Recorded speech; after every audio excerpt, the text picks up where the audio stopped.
Now, Roma Wines present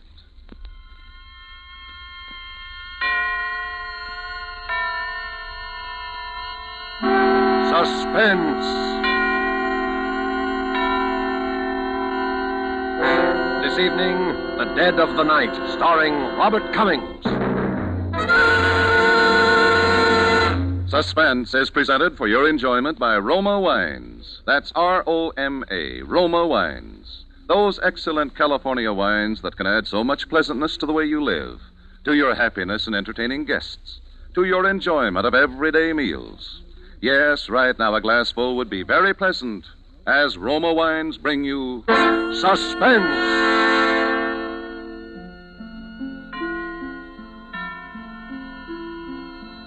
This is the man in black, here for the Roma Wine Company of Fresno, California, who tonight from Hollywood bring you in his first appearance in a radio drama since his enlistment as United States Army Air Force flight instructor, one of the screen's favorite young players, Mr. Robert Cummings.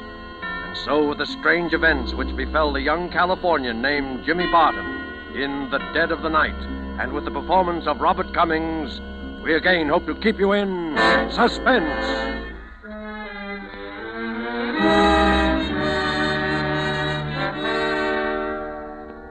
Helen and I had never been apart since our folks died. Never before that summer when I got a job up at Lake Arrowhead. She was supposed to go with me, wait on tables or something.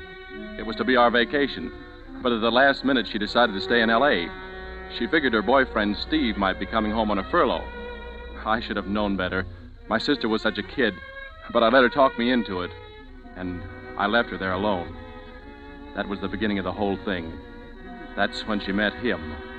Phil Armstrong. If I hadn't gone away that summer, I guess Phil would be alive today. All during the time that I was gone, Helen didn't write much, and what letters I did get didn't seem natural. So I was anxious to finish my job and get home. I expected her to be at the bus station, but she wasn't.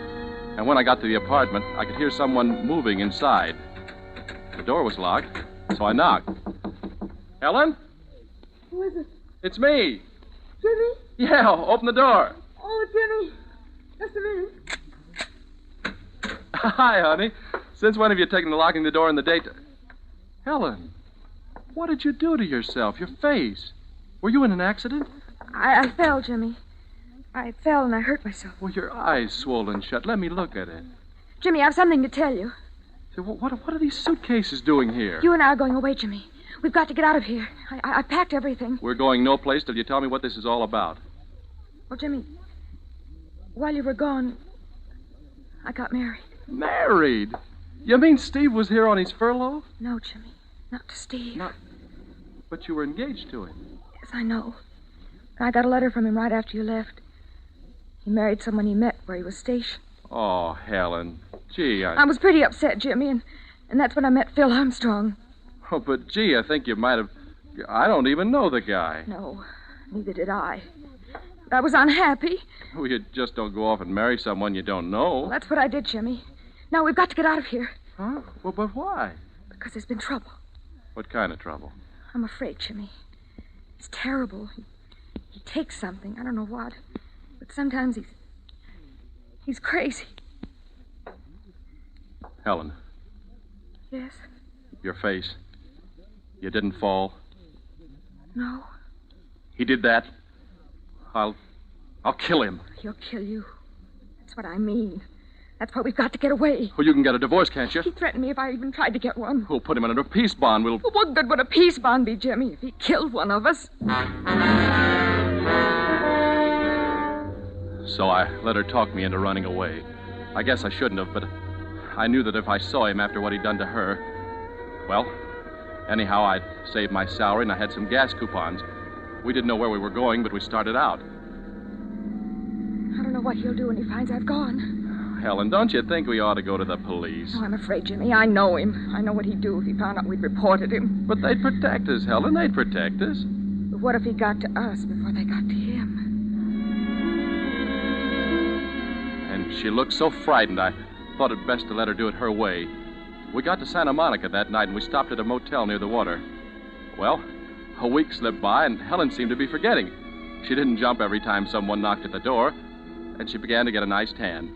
I managed to get a job. It was at McGuffey's Potluck Gallery at one of the shooting concessions on the pier.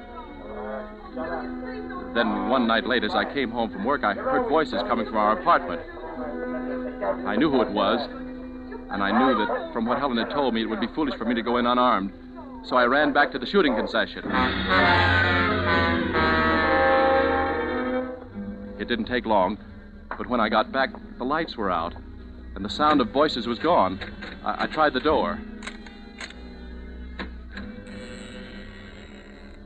It was very dark. And then my foot struck something soft and heavy on the floor. I snapped on the switch, and the room was flooded with light, and I looked down into a dead man's face.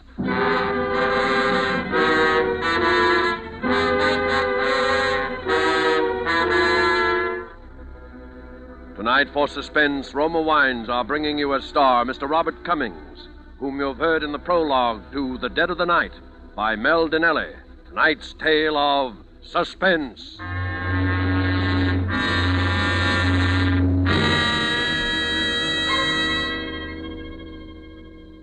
Yes, it is true that our own wonderful vineyard country in California produces in Roma wines that discriminating people in many foreign lands esteem as an imported delicacy. Yet you here at home can enjoy these distinguished Roma wines for mere pennies a glassful. Daily with your meals or when entertaining or any time, you can delight yourself and your guests with the wonderful taste that comes from age-old winemaking traditions perfected by modern knowledge. For a treat you are certain to enjoy, place on the table with dinner tomorrow night a cool bottle of hearty, rich red Roma California Burgundy. It doesn't matter what the meal is or what kind of glasses you use to serve Roma. It's good in any glass with any meal. Your family, your guests, will find new pleasure in even the simplest foods. For Roma wine makes any meal a feast at only pennies a glass. Try it yourself tomorrow. Ask your dealer for R-O-M-A, Roma wine. Remember, more Americans enjoy Roma than any other wine. And now it is with pleasure that we bring back to our soundstage Robert Cummings, who, as young Jimmy Barton, resumes his narrative concerning the death of a brother-in-law in The Dead of the Night, a tale well calculated to keep you in suspense.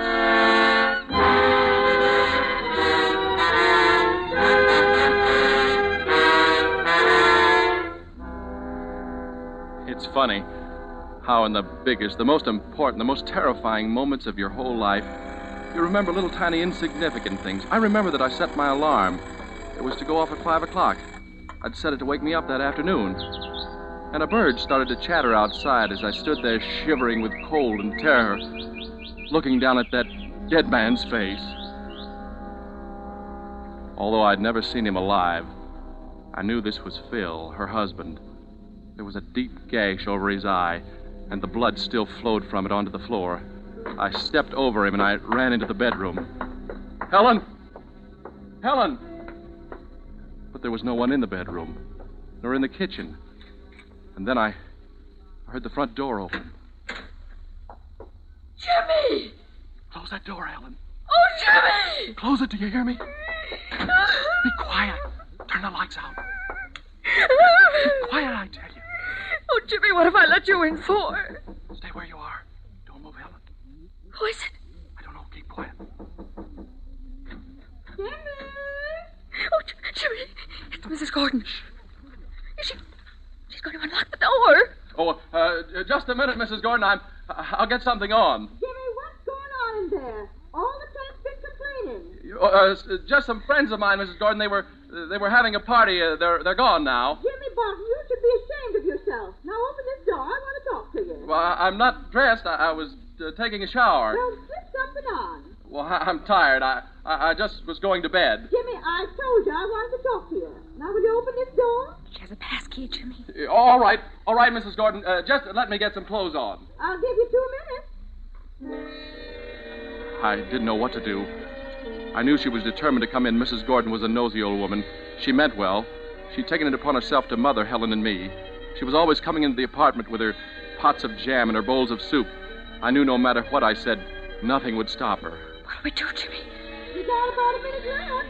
Helen, take him by the feet. Oh, no. Helen, take him by the feet. It's no use. It's no use. We started half dragging, half carrying him towards the bedroom. The rugs slipping along the floor as we moved. We'd just gotten into the bedroom, and then... Time's up, Jimmy. And as long as your good mother isn't here to look after you, I'm going to myself. We can't leave him here. She might come into the bedroom. Quick, the bathroom. Jimmy, where are you? What if she comes in here? Pull back those shower curtains. Jimmy, we can't. Don't argue. Pull them back.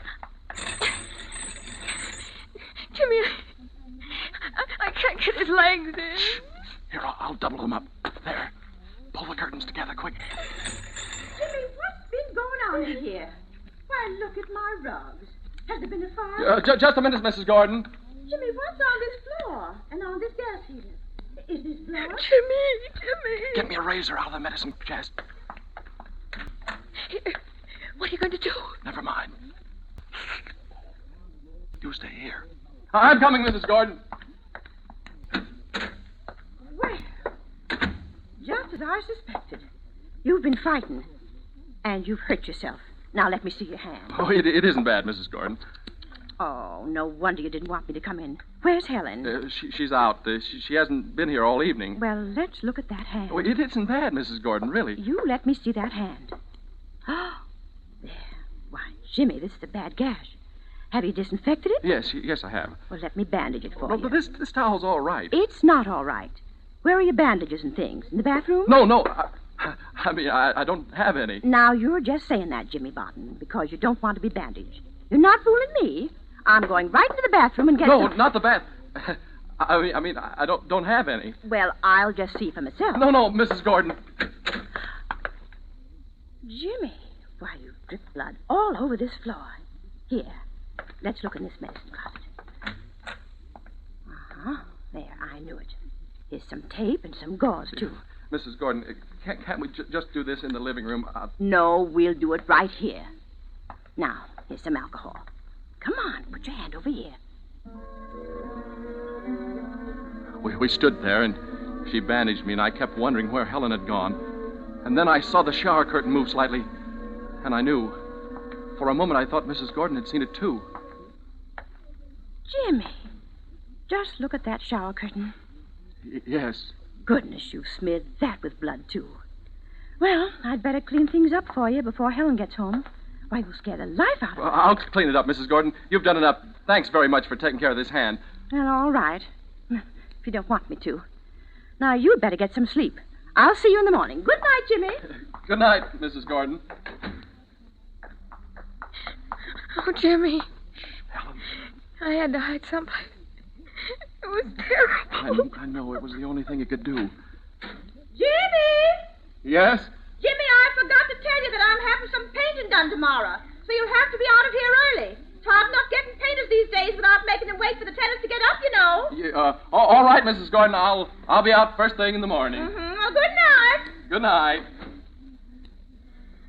I will have to get him out of here. Yeah. Where'll we take him? I don't know. I've got to think. Here, Helen, you try and get some rest. Jimmy, let me go to the police. Let me tell them that I did it. Let me tell them what he was. They won't do anything to me. No. You try and rest. What time is it? It's about 6. 6. We've got 2 hours before the painters get here. What are we going to do, Jimmy? Let's see. So there's a car. No one will see us if we take him through the service porch into the garage. And what? I don't know, but that'll get him out of here anyway.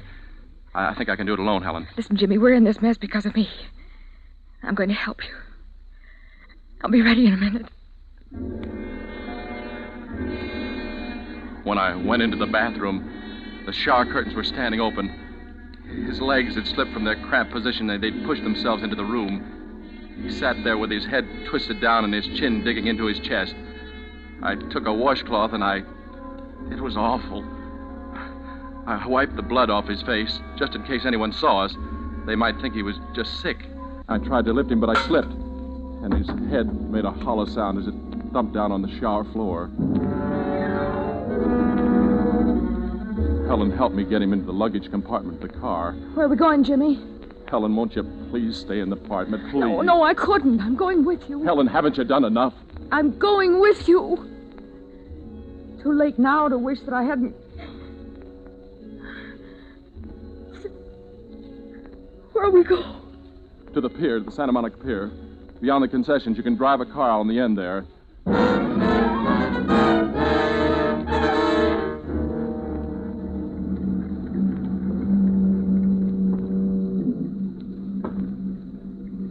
Lucky it's so foggy. Yeah. What time is it?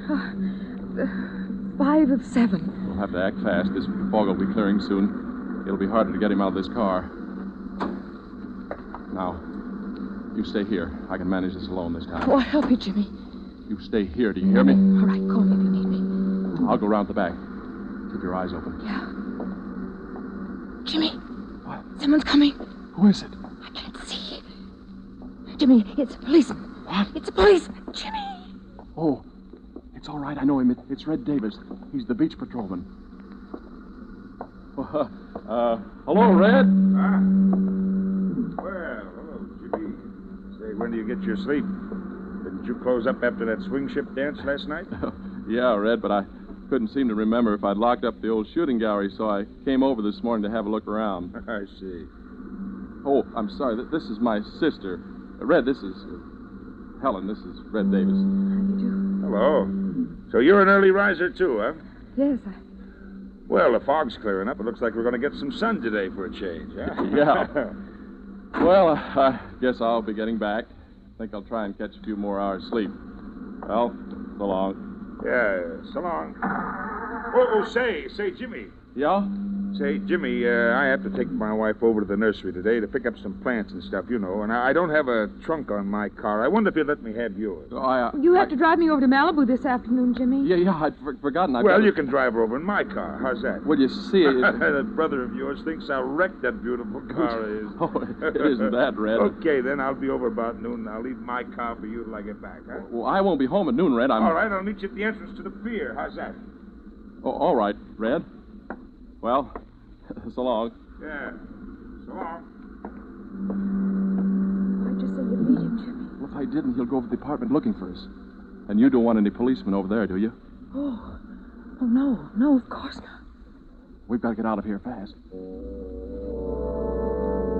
As we drove along the ocean, the fog cleared up rapidly. It was almost 8 o'clock, and some kids were already out on the beach playing around. Then I saw a group of early picnickers. They were unloading their blankets, umbrellas, and things. I guess it was from them I got the idea, from seeing them. Jimmy, your gas is pretty near on empty. Yeah. You got any more coupons? No, they're all used up. We're going to have to do something soon. I know, Jimmy. We can't go back to the motel with the painters there, and we can't leave him in the car. Red's liable to see us and pin us down to using it. There's only one place left. Where, Jimmy? Helen, listen. I'm going to let you out of this car. Oh. You can't help me with what I've got to do now. No, Jimmy, I'm staying. Don't argue, Helen. I'm not leaving you, Jimmy. Get out of this car, do you hear me? No. I haven't time Jimmy, to argue with you. Please.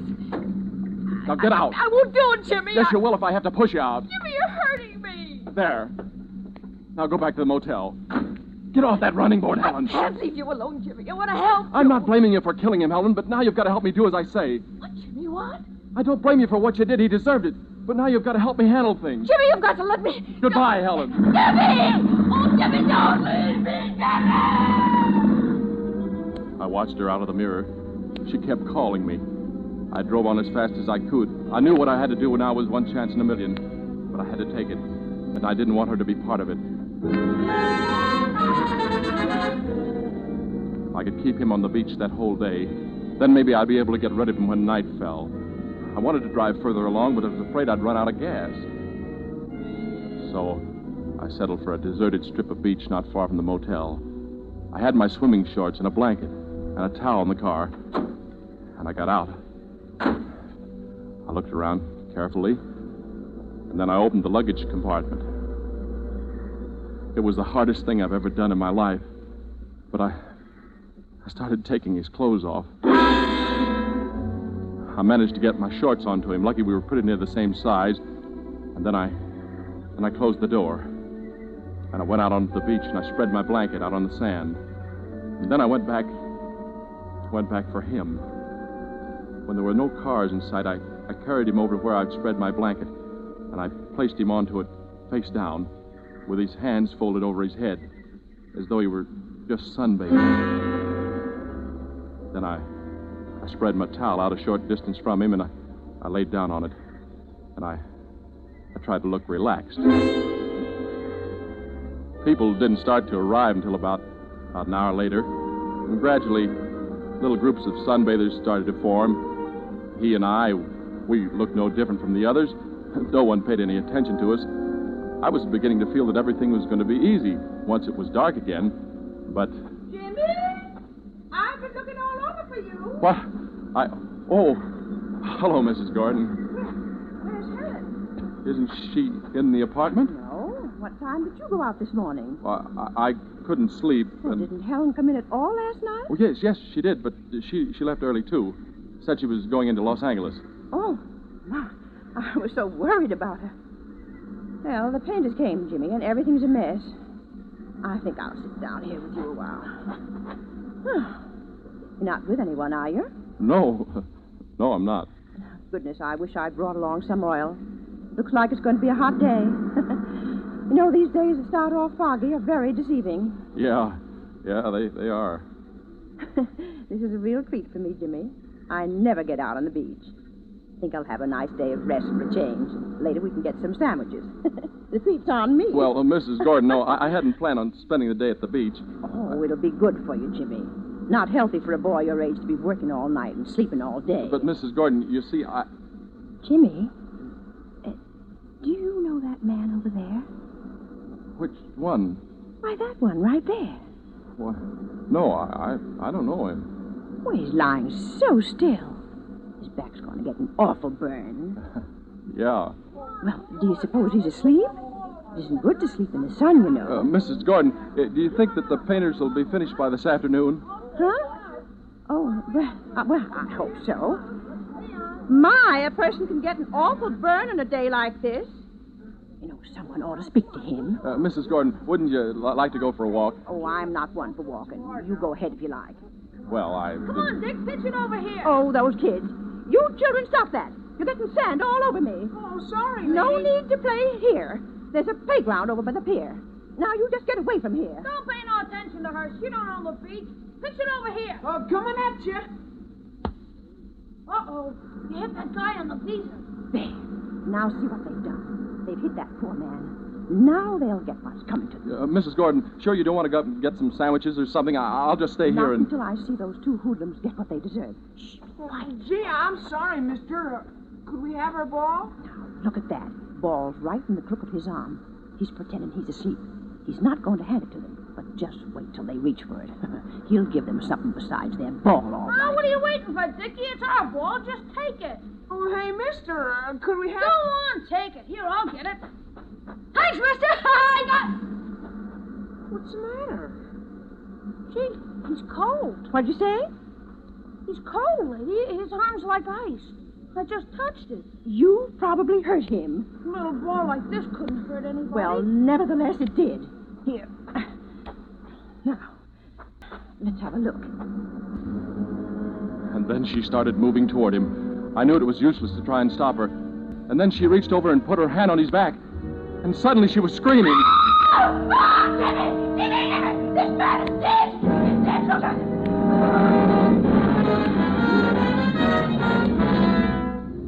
Before long, there was a crowd of people around us, and someone called the police. I wanted to run, but I knew that would be the wrong thing to do, so I just stayed there, numb-like, watching things. When the police came, they started questioning everybody. Mrs. Gordon was first. Why, he'd been there all morning. I came early, and he was here already. Just like that. You know, with his face down. Just like he Was was there anyone else around when you arrived? Around? Yes, Jimmy was here. He was here all alone with him. Weren't you, Jimmy? Yes, I was. Yes, you see, he was. Doesn't anyone know this man? Do you know him, I told you kids to keep away from here now. Did you hear me? We discovered him, didn't we? If it hadn't been for us. Yeah, and you don't even know a clue when you see one. Look at his fingernails. What's that? Oh, the child's right, officer. What's that? Now, just look for yourself. Let me see that. Yes. It looks like powder. Something flaky. Are you sure none of you people around here recognize him? Recognize him? Well, I've never seen him. Officer. Huh? Why, that blanket he's lying on. Why, it's from my motel. See, it's stamped right under where you moved his hand. Oh, dear. Look for yourself. See? It says Seaside Motor Cabins. Yeah. Yes. And you're sure he wasn't registered? Why, I'm positive. Is there anyone else around here from your motel? Jimmy, look. Jimmy! Here comes Helen.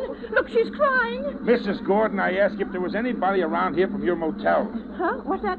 Oh, yes, Jimmy Barton here. And that girl. You see, she's his sister. They've been with us for several weeks. Jimmy? Yes. What have you got to say, Jimmy?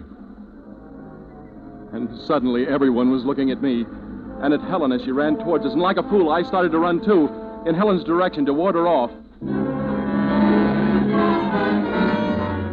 I didn't get far, however. Someone caught me by the arm. Jimmy, I've been looking all over for you. Don't say anything, Helen. Let me do the talking. Don't say anything. Jimmy, when you forced me out of the car this morning, you said you didn't blame me for having killed him. Helen, be still. Don't. Jimmy, I didn't kill him. I thought you had. I was helping you get rid of him because I thought you'd done it. I'm sorry, kid. Helen, are you telling the truth? I swear it, Jimmy. Phil and I were quarreling. He'd been taking something again. He was like crazy. This guy, Phil? And I knew there'd be trouble when you came home from work. So I got out the back way and I went looking for you on the pier. When I couldn't find you, I went back to the motel and I found him on the floor.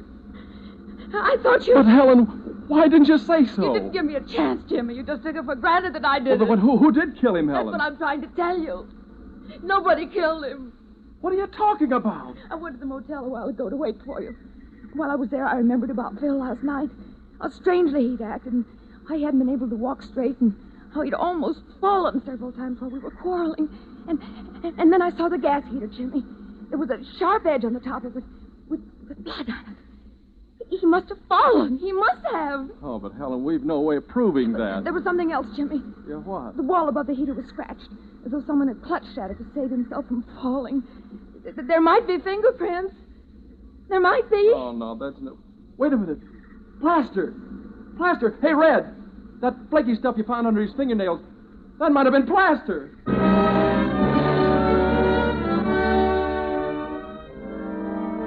And it was. Well, that's about it. Everything checked back at the motel, and the autopsy showed he was full of dope. But I guess it was really Mrs. Gordon who saved our necks for us. Besides talking so loud and so long that they'd probably acquitted us just to get rid of us, she did dig up a witness who'd heard Helen and Phil quarreling and who'd seen Helen leave alone after he'd threatened her. Well, everything's all right now. Helen and I are beginning to forget.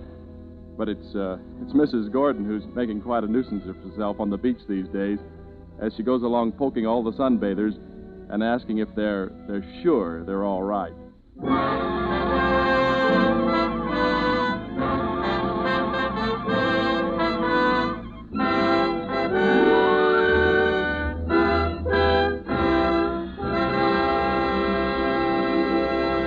And so closes The Dead of the Night, starring Robert Cummings. Tonight's study in suspense.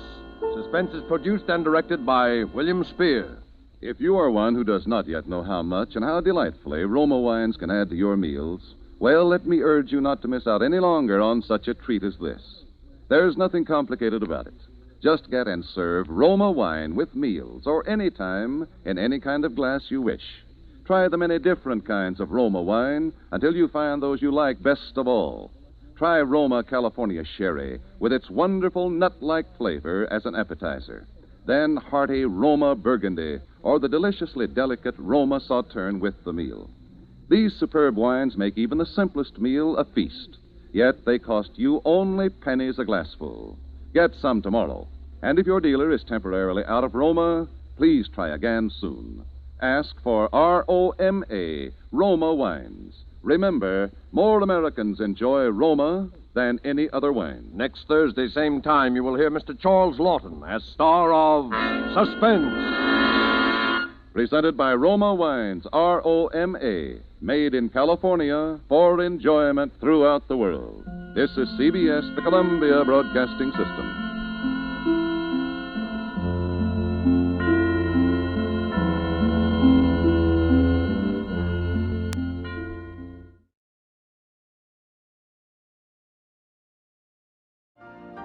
You've been listening to the OTR Gold Network. Find more classic radio at otrgold.com.